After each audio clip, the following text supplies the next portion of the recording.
आपण मार्गात ज्या वेळेस येतो तो दिवस लक्षात ठेवणे गरजेचं असते. आपल्याला तो दिवस लक्षात ठेवणे गरजेचं असते.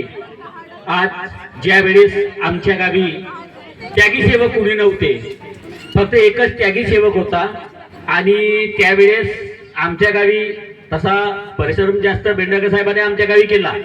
कारण ज्यावेळेस आम्ही 20-25 घरचे सेवक होतो, ज्यावेळेस मी मार्गात आलो 2015 मध्ये, त्यावेळेस 25 घरचे सेवक होतो आम्ही. पण त्या सेवकामध्ये फक्त त्यागी एकच सेवक होता, त्यागी एक सेवक होता. पण जेव्हा मी मार्गात आलो तेव्हा साहेबांनी सर्वांना मी बोलावत होतो गावी, काही या आम्ही भला त्यागी नसून चालेल, पण त्यागीवाल्याच्या घरी आम्ही बैठक घेत होतो.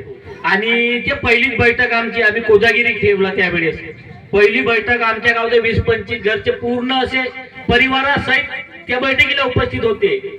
आता कोजागिरी केला आम्ही त्यावेळेस, रातच्या वेळेस सर्व साहेब वगैरे बसले होते. आम्ही कोजागिरी केला तर दूध मांडला. साहेबांनी म्हणलं का आता दूध आठवणं चालू करा. आम्ही तो दूध आठवणं चालू केला, पण त्या दुधाकडे लक्ष आमची नाही, तो आठवतच राहिला. आमच्या इकडे यायच्याच कडे लक्ष चालू होता. एक लक्ष, एक भगवंत, एक चित्त, हे ज्या ज्या पद्धतीचं मार्गदर्शन करत होते वेंडेकर साहेब त्या त्या पद्धतीचं आम्ही ऐकत होतो. पण त्या दुधाकडे कोणी लक्ष देत नव्हतो. तो दूध अखेर उतूनही खाली चालला गेला. जेव्हा तो विस्त्यावर गेला ना, तो विस्तो वाजला छन्नारी, तेव्हा लक्ष पडली आमची दुधाकर. पा अशी जे सुरुवातीची लेजिम असते ह्या पद्धतीची असते. जे रेखांना मार्गदर्शन कुठे आला आणि जर कुणी चांगल्या व्यक्ती जर आला मार्गदर्शन करावं धरलं परमेश्वराविषयी किंवा आपल्याविषयी, आम्ही एक युक्तीनं, एक लक्ष, एक चित्त, एक भगवंत अशा पद्धतीनं पाहत असतो.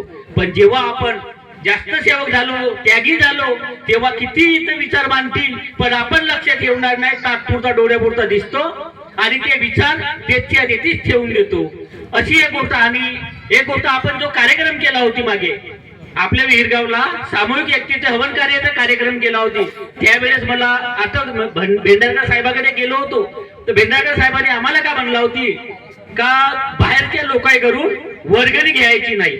आता बाहेरच्या लोकांकडून वर्गणी घ्यायची नाही म्हणलं. आम्ही बाहेर निघल्यानंतर आम्ही भेंडारकर साहेबांना म्हणत होतो का साहेब का सांगत आहेत आम्हाला का आम्ही पुऱ्या गावाला जेवण करायला बोलावू आणि वर्गणी जर नाही घेऊन ते योग्य वाटेल का.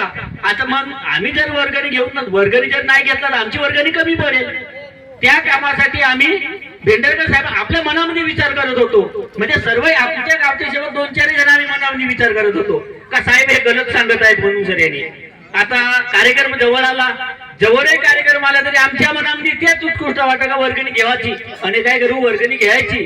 पण ज्या वेळेस कार्यक्रम चालू झाल्यावर वर्गणी आणत होतो, साहेबांना डायरेक्ट म्हणलं का वर्गणी कुठं घ्यायची नाही. मग दुसरा एक व्यक्ती आला होता, त्याला मग साहेब बेस होते साहेब, तर आम्ही रोखला त्याला तर दादा वर्गणी नको देऊस, आम्हाला पण जेवण करावं याचा. त्याच्यानंतर आम्ही वर्गणी घेतलाच नाही. वर्गणी घेतला नाही. त्याच्या नंतर दुसऱ्या दिवशी ज्या वेळेस आम्ही पानफेल्यामध्ये गेलो आणि पानफेल्यामध्ये जाऊन जेव्हा अनेक कलेचे जे मुद्दे ऐकलो का कार्यक्रम करावा तर परमात्मा आल्यासारखा कुणाकडून रुपयाची वर्गणी न घेता त्यांनी या पुऱ्या गावाला जीवन दिला आणि कार्यक्रम दणदणीत कार्यक्रम परमेश्वराचा केला. त्यावेळेस माणसाचा काल्लर टाईट झाल्यासारखा वाटत. म्हणून सर यांनी कधी कधी जे असते मार्गदर्शकाची गोष्ट ते कधी कधी करू लागते, पण ती गोष्ट सत्य होते. म्हणून सर यांनी माणसाची शब्दाकडे लक्ष द्या आणि बैठकीला जाण्याचा प्रयत्न करा. छोटासा एक उदाहरण सांगतो, फक्त मला 5 मिनिटाची अवधी आहे बोलण्याची. मी छोटासा उदाहरण सांगतो बैठकीचा. आज आमच्या गावी जो चिकलशेल एका मुलाला आहे, तो मार्गात आल्यानंतर त्याची तब्येत आराम झाल्यानंतर तो मुलगा मस्त गाडीने फिरू लागलाय आणि तो असा बैठकीला नव्हता येत. कधी अधूनमधून बैठकीला आल्यानंतर एका वेळ बैठकीला नाही तर मग 2-3 महिने येतात नाही बैठकीला, या पद्धतीचा चालू होता.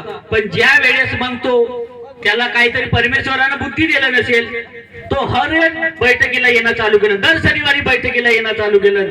त्या वेळेपासून त्याला जो बैठकीला नव्हता त्याला 8 दिवसात दवाखान्यात जावं लागेल.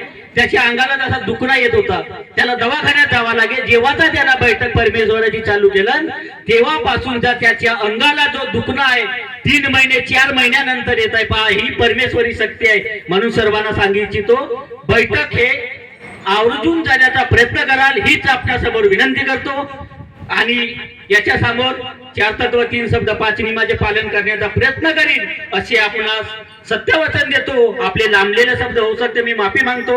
5 मिनिटाले जास्त गेलो असेल संचालक साहेब अध्यक्ष साहेबांची माफी मागतो आणि लांबलेले शब्द आपले इथंच थांबवतो. सर्वांना माझा नमस्कार.